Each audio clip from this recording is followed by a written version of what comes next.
ક્યાં છે જેતપુર ગામ ગંડોળાના ધારાસભ્ય? ક્યાં છે મોટી મોટી વાતો કરી વિસાવદરની અંદર જઈને ખેડૂતને ખાતર દઈ દેવું, પેરીસ જેવા રોડ દઈ દેવું? અરે અહીંયા તો જુઓ, આ ગામમાં ખાડા છે કે ખાડામાં ગામ છે એ નક્કી નથી થતું.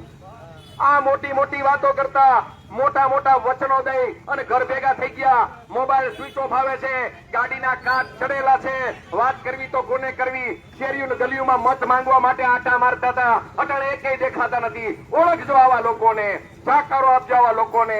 અત્યારે ગરીબોના ઘર ખાલી કરવા નીકળ્યા છે. ખાલી એક નજર કરો, મારા જેતપુરના મિત્રો જે જોઈ રહ્યા છે, એક વિનંતી છે કે આ જુઓ કે નાના નાના બચ્ચાને લઈને એના કાખમાં તેડીને વરસતા વરસાદની અંદર જયારે એને એનો હક માંગવા જવું પડે, એને રજૂઆત કરવા જવી પડે, એના મકાનને જયારે છૂટવી લેવામાં આવતા હોય ત્યારે આ ભાઈઓ બહેનો અને આ નાના નાના બાળકો ત્યારે વરસતા વરસાદમાં નીકળ્યા છે.